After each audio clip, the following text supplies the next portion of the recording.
Allah. Kay Betty. Napansin nyo na yung aking bridge natin, ma'am? Ayan. So, made siya lang ng paleta lang ng coke na pinagdugtong-dugtong. So, kayang kargayin yan, mga abot siya ng 1,000 kilos to 1,500, kaya pong kargayin yan.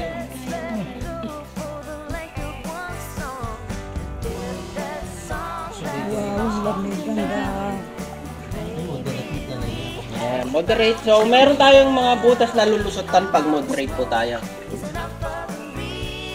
Ayan. So, bale, ayan na po yung entrance po ng cave po natin. So, welcome to Palawan of the North na sabi nila. Wow, ayan. Palawan of the North.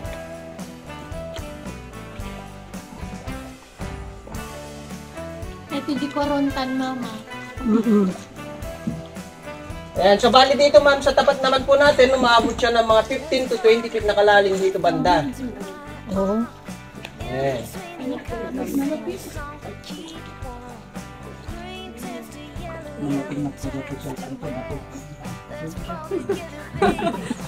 Sigurado lang ako. Ripay mo na ako.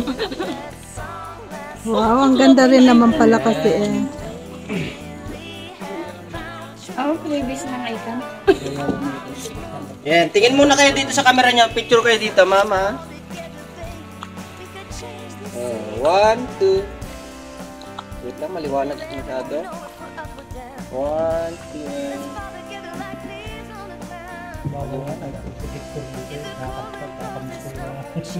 Papa, may ka. Fantastic ah. O, Ayan. di So, at least i-ano pakihawak mo na lang natin. tong phone mo, ma'am. Agbubuhos. I-ano natin to. Ikwa ba?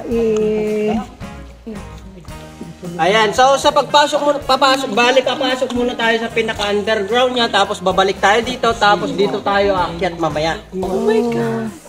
Yan yung moderate po natin. Oh my God. Ayan, bali focus muna tayo sa right side na to, tapos pagbalik naman po ma'am sir, so dito naman sa kabila.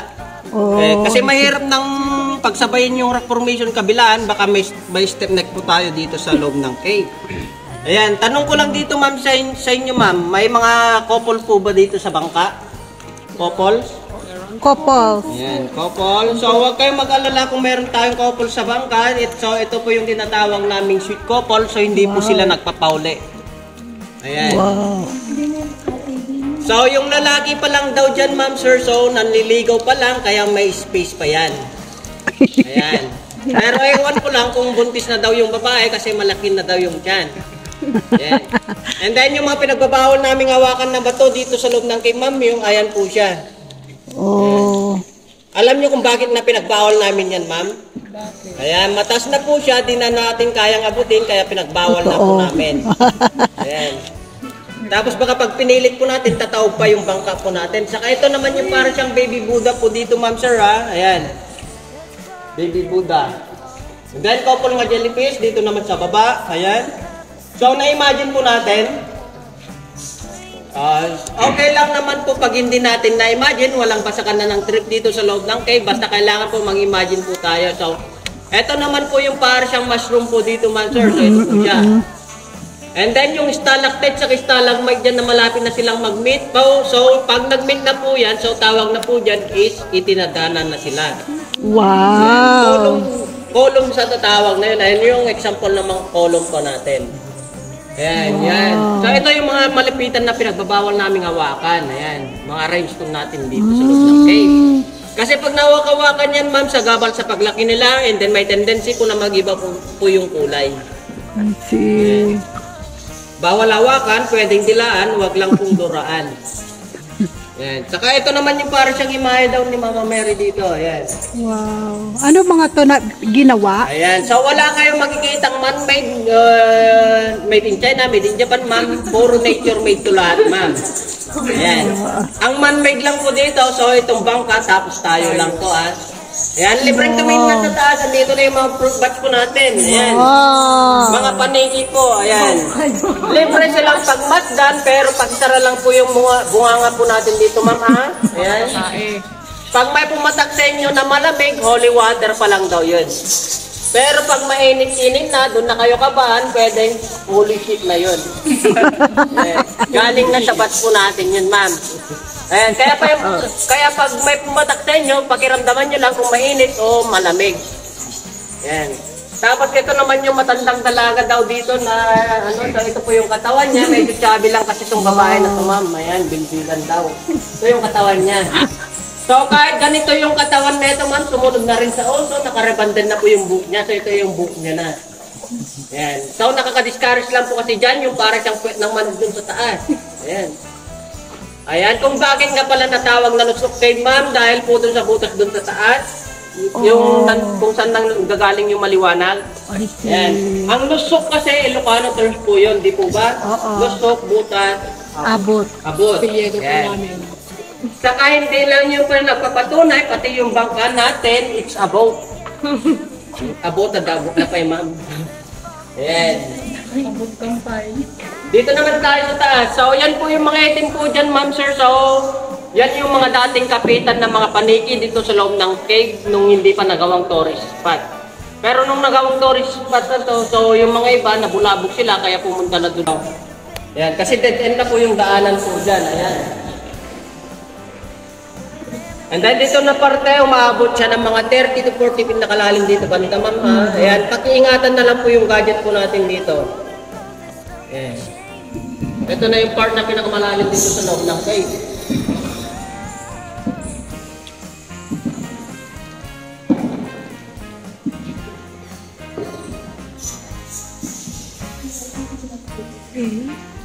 Alam niyo kung bakit ba tinawag nilang bat yung mga paniki dito, ma'am? Yung mga bat. Kaya tinawag nilang bat, ma'am, kasi tinatawag na yan na batit. Babatit na kami.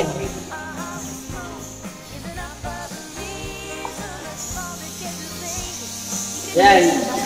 So, bali dito naman tayo magpupokus dito sa kabila naman, ma'am. Ayan. So, ipapaliwanag ko na kung bakit po yung daanan natin sa likuran, kung bakit siya po nagsara. So, pansinin natin dito, may mga basa, tapos mga dry naman na banda. So, ayan. So, yung mga basa na ganito, ma'am, lalaki po yan ng mga 1 to 2 cm every 15 years po.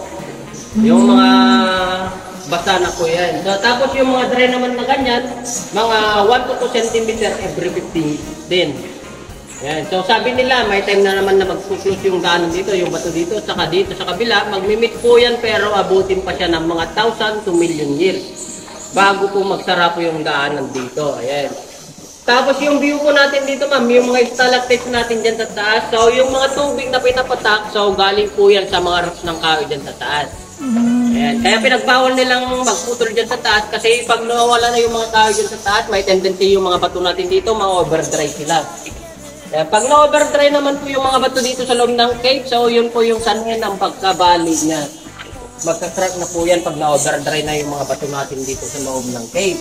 Ayan, so bali dito, ma'am sir, so open-minded po ba tayo lahat dito? Hindi. Wala namang green-minded, alright? So ipapakita ko na lang sa inyo yung mga differences ng mga mushroom po na hindi bumuka. So ito po sila, ma'am. Ayan. Meron pa dun sa taas. Mga mushroom sila. Ayan. Saka meron pa dun. Wait, mushroom? Ayan. Mushroom, ma'am. Na hindi bumuka. Tapos, ayan. So, yung pinakamalaki po natin, so ayan po na yan, mga abutin pa siya ng mga 100 to 150 years bago po mag-meet po yung dalawang bato na yan. Ayan. So, sabihin na lang natin, ma'am, pagkatapos po ng 100 years, balik po kayo dito. Malay mo, baka dito pa tayo magkita-kita. Tapos malapit na rin silang mag-meet yan. So, papansin nyo po ba, so may lubid na po yung bato na yan. So, yan po yung daanan ng hard. Yan. Kasi may lubid na yan, dadaan dito sila sa side, tapos akyat sila dyan. Ayan. Bali, naalala nyo si Lolong, ma'am, yung pinakamalaking buhay sa Pilipinas? Ayan. So, bali, andito po yung asawa niya, si Lolang. So, ito po yung katawan niya, naagnas na rin po, kasi namatay na po yan. So, kaya yung ulo lang po ang hindi naagnas. So, ito po yung ulo niya, and then yung tungo papunta dito. Ayan. So, namatay po yan dahil po sa gutom, kakaintay po na tumalon yung nanay ng palaka dito sa harapan niya para kainin sana. So, ito yung mother of frog. Yung mga anak naman doon, andun sa taas, safe na doon. And then hindi lang sa Baguio, may cauliflower, tapos broccoli mama, meron din kami dito. Ito po siya, tapos dun sa taas. Yun. One eye octopus naman tayo dito sa baba. Ayan, ito po siya. Siyempre, may octopus, may kasama po yung pusit. So, dry pusit na po siya. Napindangan. Ayan, tapos huli natin makikita dito is yung para siyang ulo ng kabayo dun sa buwan ng cave, ma'am. Na nakabaliktad.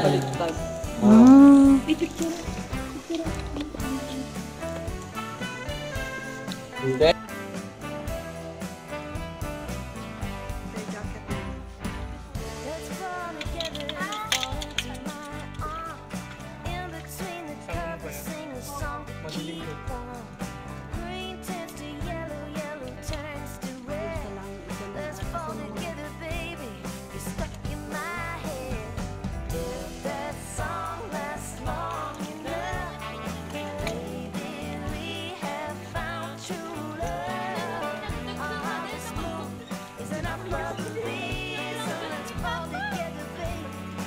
Change the season. We'll be there, we won't know if we're up or down. Let's fall together like leaves on the ground. If the cold wind blows, this stuff won't change. No, no, no, oh no. Ako previous na maigap yun.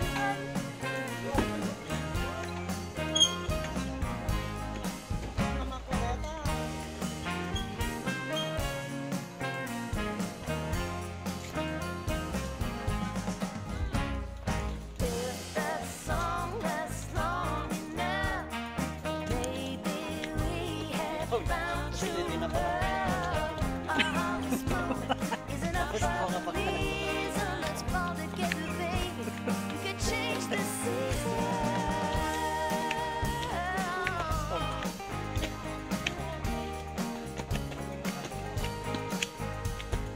Winter, spring, summer, we fall to each other, baby, and that's not our fault.